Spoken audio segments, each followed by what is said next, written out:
अस्सलामुअलैकुम दोस्तों, welcome back to our channel find Urdu. Slack slack का मतलब है ढीला, सुस्त, कमज़ोर। स्लैक का मतलब है किसी चीज़ का ढीला या सुस्त होना। ये लफ्ज़ रोप, बेल्ट, डिसिप्लिन या वर्क स्पीड के लिए यूज़ होता है।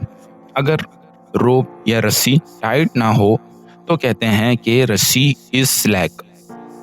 या अगर कोई बंदा काम में सुस्ती दिखा रहा हो तो भी स्लैक का यूज होता है। The rope was slack and needed tightening. रस्सी ढीली थी और उसे कसने की जरूरत थी। तो दोस्तों, स्लैक का मतलब है ढीला या सुस्त होना और इसका यूज फिजिकल चीजों और एटीट्यूड दोनों के लिए यूज होता है। उम्मीद है अब आपको स्लैक का मतलब समझ में आ गया होगा। मिलते हैं नेक्स्ट वीडियो में। शुक्रिया।